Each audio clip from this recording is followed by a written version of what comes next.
Make sure your insurance doesn't come up short. Get gap cover with ALA. For more information, follow the links in the description.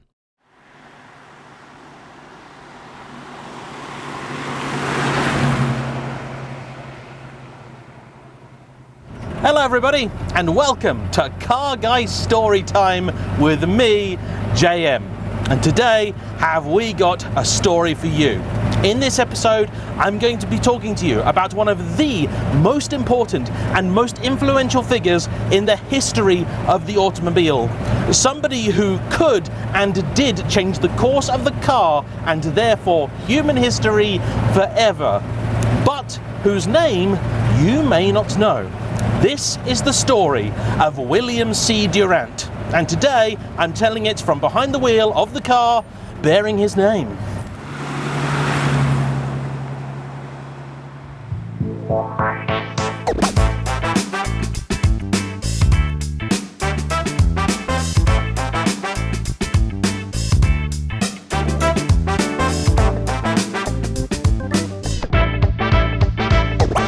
Now, it's not often on this channel that I feature proper vintage stuff like this.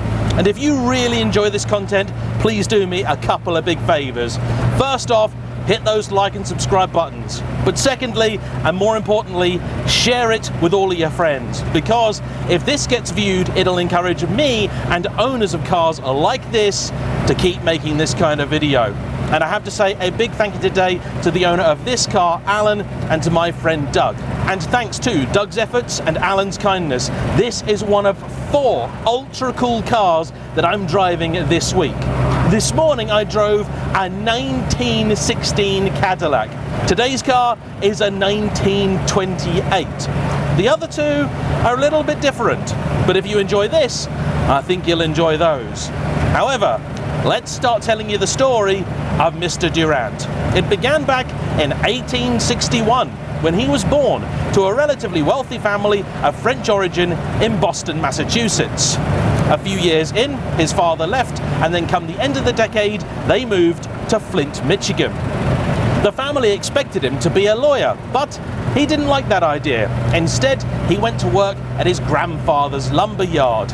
However, in his 20s, he then got a ride in a friend's carriage and felt that it was of such superior quality to all other carriages he'd ridden in, he went to the company and bought the right to build it for himself. So, with a friend, Josiah Dort, they founded the Flint Road Cart Company. He spent $1,500, in today's money the equivalent of some $50,000, and for that he got 2 completed carts and the rights to make more.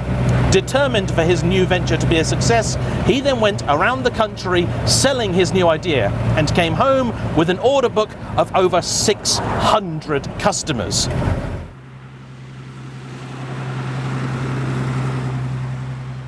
Over the next decade and a half, it became rebranded as the Durant Dort Carriage Company, and he turned it into America's biggest carriage maker.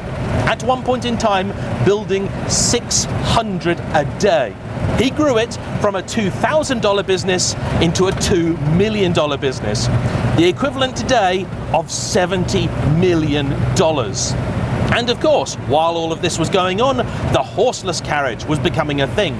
But Mr. Durant wasn't much a fan of the horseless carriage. He thought they were noisy, smelly, dangerous, and frightened the horses.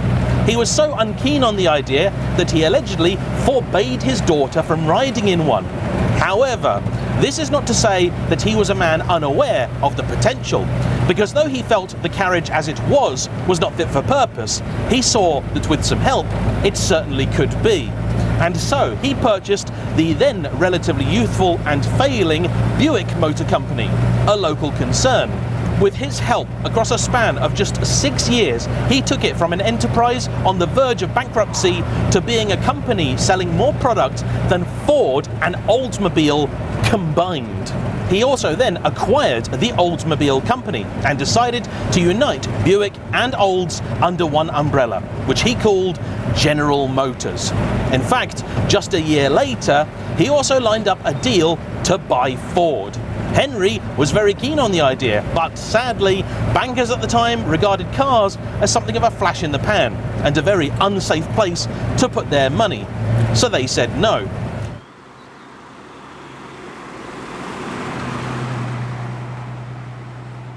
Undeterred and certain that the idea of multiple brands under one umbrella was a good one, he continued on his path of acquisition, all in acquiring some 22 different brands, some of which ultimately going nowhere and failing, but some continuing to this very day.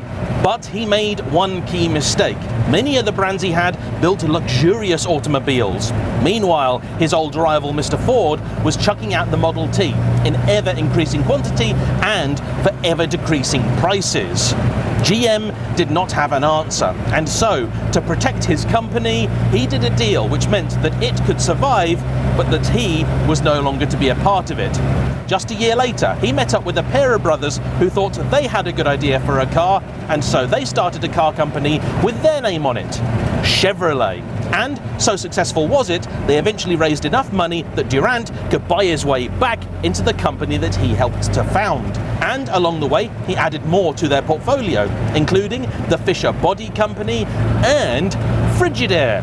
And if today you call that cold cupboard in the kitchen a fridge, that's why. Sadly, it was not to last. He did have a couple of disagreements within the company, including their involvement in the war. Mr. Durant wanted nothing to do with it, but others did. And this is why one Mr. Leland parted with the company and started his own, Lincoln. And then in 1920, for the second and final time, the board and Mr. Durant parted company. But still undeterred, he set up another business, this one bearing his name. The Durant Company was born, and he took exactly the same formula that had worked so well for him before. He began acquiring different firms, including Flint, Star, and Rugby, building then different models for different market segments.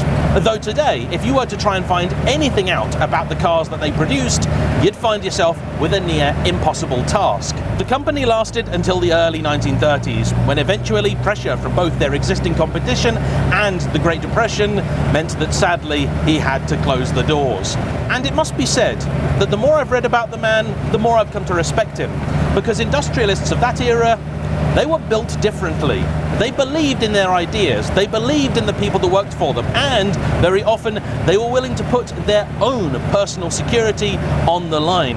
In fact, part of what led Mr. Durant into bankruptcy was his determination to try and keep the stock market afloat, attempting to avert Black Friday. Sadly, it was not to be, and he lost out. But though his financial capital may have been drained, his passion never was. And right up until his death in 1947, he remained a man full of idea and hope. William C Durant changed the automobile, which means that William C Durant changed the world. But what about his car? Well, this is a particularly interesting example of a particularly unusual car. It's a 1928 Star, though here on a plate it's called a Rugby. As far as we can tell, it is effectively a Star, but the Rugby name may have been attached to it at some point later. Now, many a Durant of this era would have had a 4-cylinder engine in it, but this one has a 6-cylinder 3-litre.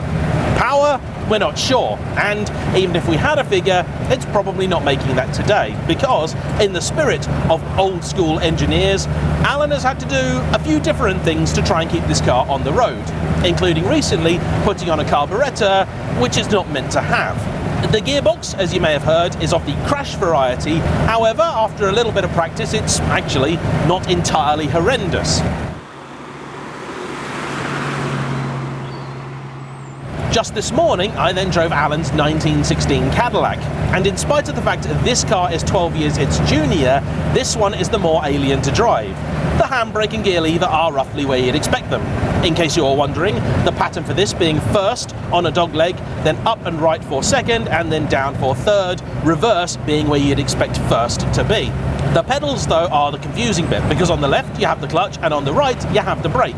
In the middle, very small, you've got the throttle. And on the wheel here, much like in that Cadillac, you can also manually set both throttle and the timing. There are no indicators, there is no power steering, there is no all-wheel drive, and this is a road with a 60-mile-an-hour limit on it. So if at this point you haven't hit the subscribe button already, as I'm about to take my life into my hands and risk Alan's car, please do me a favour and hit that button. Nope. Talk amongst yourselves. The good news is, with cars like this, everybody loves you, even when you're in their way. Okay, I've been warned that it does kangaroo hop on occasion. Yep, into second. Okay. This is the last place I want you to kangaroo hop, car. That's third, there we go. She's working now. Woo! That's 25, 30, 35 apparently. And in case you're wondering why I'm driving this with the roof on, many of the components in it are either original or quite close to it. And they're quite fragile. So in this, the roof stays on. The Cadillac doesn't have a roof, so it stays off. Now this car was delivered new to South Africa, and that may be the reason why it has a 6-cylinder as opposed to a 4. It is also why it's right-hand drive. Though it's curious to note that it was only about a decade before this, with that Cadillac, that they actually offered left-hand drive by default. Before, all the cars were right-hand drive. Right, this is going to be interesting. Oh, and when you brake, it pulls very, very sharply to the right.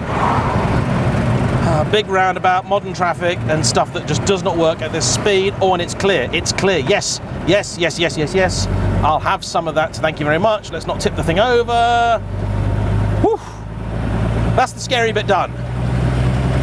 Have you subscribed yet?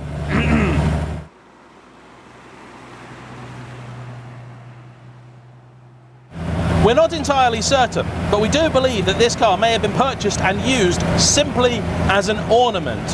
We're not convinced that it drove really for any of the first part of its life. It then came over to Britain a number of years ago. Alan and his father Joe purchased it. They've done it up, and believe it or not, between this and the Cadillac, you have Alan's summer daily drivers. He also believes, as and when conditions are appropriate, driving the thing in winter too, because that's what you would have done when it was new. And I happen to believe that for all old cars, using them is better for them.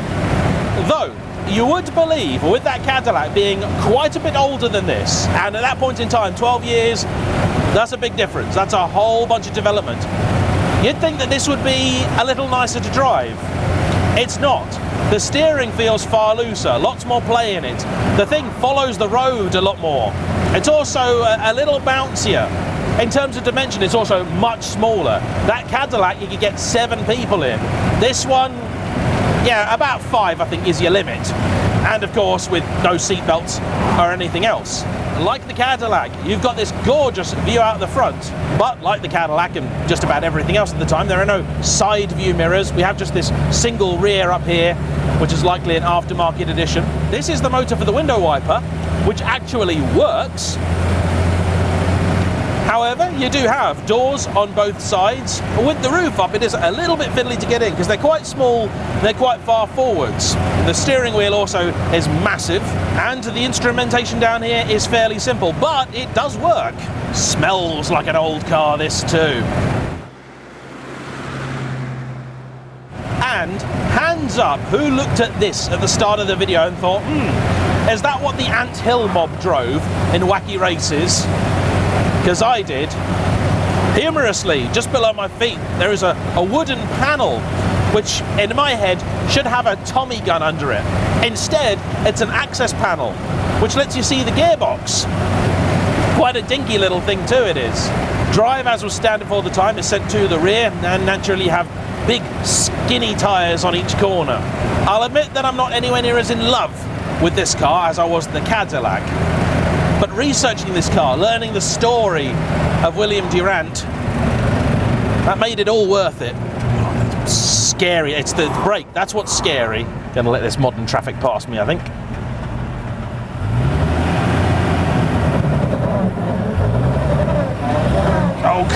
down, you bugger. There we go. And that throttle pedal is almost hidden between the clutch and the brake, making it somewhat difficult to get to. And the brakes do work, but not especially well. And as you've seen, they'll pull me off to the side quite quickly. And as I don't wish the mortician certificate to say death by dodgy brakes, I am taking it quite easy. Oh, blimey. Also standard for the period, wooden wheels, here unpainted, very nice. Luckily those speed humps are not too aggressive. No indicators here, so right turn Clyde. And that, ladies and gentlemen, is the end of today's video. I hope you've enjoyed it. If you have, make sure to hit that subscribe button, comment down below, and like the video as well. I wish to say then simply a big thank you to Doug for playing Automotive Cellar Black, to Alan and Joe for being incredibly generous in sharing their prized possessions, and of course, to you for watching. I shall see you for the next one. Bye-bye. Oh, Jesus.